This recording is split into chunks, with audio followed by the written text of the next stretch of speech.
Hey, what's happening, y'all? It's your old pal, Mr. Butter, coming back at you again. I'm really pumped to get into this pair today. I think it's one of the most anticipated pairs to drop this holiday season.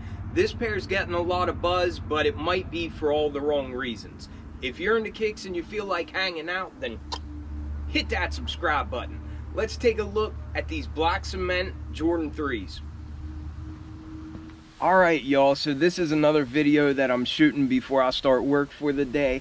It feels like wintertime out here. This is the coldest I've felt all year so far, and it's only going to get colder than this. But anyhow, hopefully the heat coming off these sneakers will keep me warm. I was able to grab this pair from the Shock Drop on the Sneakers app.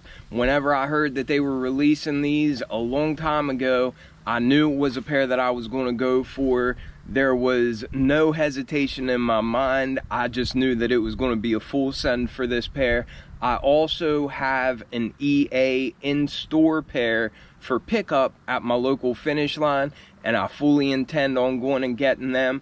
I've heard a lot of mixed opinions about these shoes, and I want to get into my pair with y'all and give y'all my honest opinion, my honest thoughts, and whether or not I think they did these shoes right. We have a black lid with a red Jumpman on the top.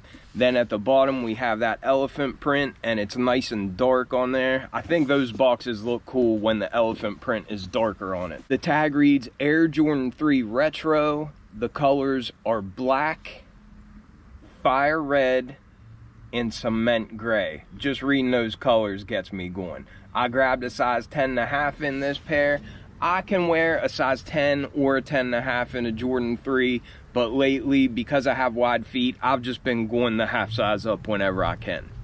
I didn't realize until I got these in hand that it comes with the little pamphlet. I always like that. Reminds you a little bit of the old days, and I'm all for that. One of my buddies was saying he wished they would bring back like the cards that came with them, and I agree with him. That would be dope if they would do that. And before I get frostbite out here, let me break out the heat. I'll tell you what, immediately, as soon as I got these out of the box the first time, I love them. Is it a perfect shoe? No. Was I expecting it to be a perfect shoe? Absolutely not. I don't know if I've ever grabbed a Jordan GR and thought to myself, oh, these better be perfect whenever they get here. I made a short from whenever I unboxed these for the first time, and I heard a lot of people in the comments talking about how uneven the elephant print is. And I think on the back of the shoe it's most evident, but I didn't even notice that whenever I first opened these. And that's not me trying to make these out to be better than what they are. That's just me saying I've never expected the elephant print to be one-to-one. I don't want it to be a mirror image from one shoe to the next, and I would never expect that. I will say right now, if you're expecting to get a mirrored image elephant print from one shoe to the next, then do not buy this shoe. And on top of that, don't buy any Jordan 3 that has elephant print, because it's never going to be exact. I think for this pair, whenever I look at the sides, it looks like it's exactly the same from one shoe to another. It's probably a little bit more evident and a little bit more pronounced on my right shoe than it is on my left shoe. But that being said, whenever I have these on feet, I don't think anybody's going to be saying, look how bad that elephant print is. I think most people that look at them are going to be like, dope, a black cement Jordan 3, which is exactly my thought.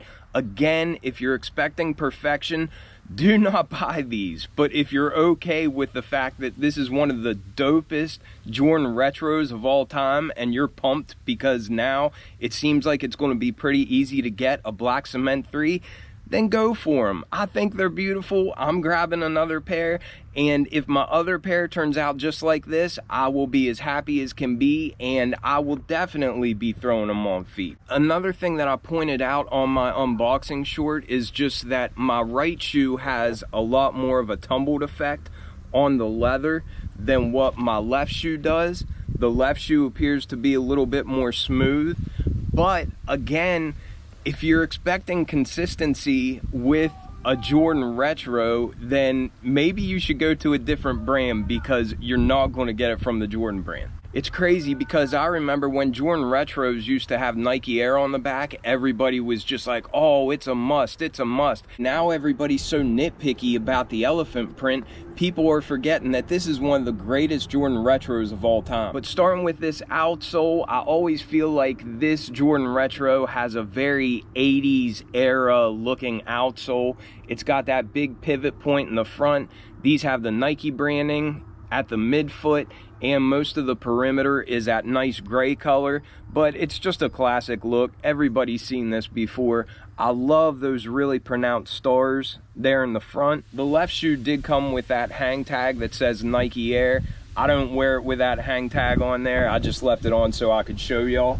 But then as we come up to the midsole, we see that mostly that is just a white painted foam. We've got white painted foam surrounding that visible air unit. And then just above that, we have some black painted foam. And again, it's not perfect. It's not the cleanest. I've seen an air bubble here or there, but you don't really see real blatant brush strokes. But again, it's a Jordan Retro. Like, what are we expecting? Do we expect this shoe to come out perfect? Because if you are, then don't buy them, and don't buy any Jordan Retros, because they're just not going to be perfect. I've used this reference before, but my truck that I have now is the first brand new vehicle I ever bought. And right as I was buying it, getting ready to go in and sign the paperwork and everything, I noticed this scratch on the door. Nothing huge, but there was a scratch on the door. And at first I thought, oh no, this can't be, you know, it's got an imperfection. But immediately it came into my head that now I don't have to worry about putting the first scratch on it. And much like that, I just feel like obviously there's imperfections. What in life is perfect? You know what I mean? There's so much good stuff in life, but really, if you're looking for something perfect, it's going to take you a while to find perfection anywhere. And that's just part of life, you know? I think that people are overlooking the significance of this shoe, and also I think they're completely blinded to the fact that this is one of the dopest styles that there are. Even though it came out in the late 80s, it's still relevant, it still looks great, and it's still an iconic shoe. Coming to the upper here at the very front on the mudguard area, we have that overlay of elephant print.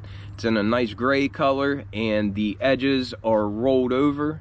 Then on the heel, we have more of that elephant print at the base, and these edges aren't rolled over, they're just left kind of raw looking. Like we always see on threes, we have this nice overlay of black leather here at the base of the shoe, and that runs back the entire shoe. And then for the base material of these, I was really pleased with this material. It's much softer than what I was expecting, and I heard somebody compare it to the Bred 4 reimagined leather, and I think that's accurate. And I can say I really like that material. This is very soft. It's got a nice texture. The texture isn't exactly the same from one shoe to the next, but I don't care. I wasn't expecting it to be. For this whole upper, we've just got a base of this nice black leather, and I think it looks phenomenal. On the back, we have this rubber heel tab, and I love that they gave us the Nike Air branding just like the OGs had. For the base of our tongue, we have a gray leather, and it's got perforations on it, and we see more of the same up here by the eye stays, and then we get more of that gray leather with the perforations up here by the collar as well. The top of the tongue has a smooth gray leather, and it's got a red Jumpman embroidered on there. And these came with black flat laces. I wouldn't swap them out. I'll rock them the way they are. Our sock liner is a gray color, and then down on the insole, it's more bright red, and it's got some black Nike Air branding down on that. All right, so that was a pretty quick look at these black cement Jordan 3s. I'm gonna have to wrap this up so that I don't freeze and so that I can start my work day. Y'all are gonna have to let me know, does the mismatched or the uneven elephant print, like you can see on the back, is that a deal breaker for you? For me personally, it's not.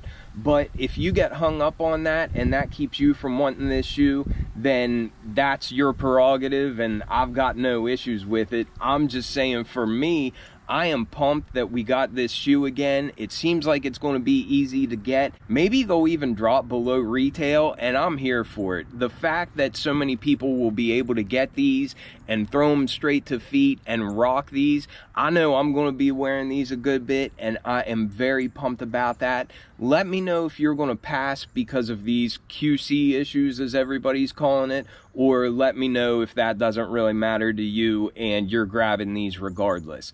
Either way, I appreciate you all watching tremendously, and I will catch y'all on the next one. I'm out.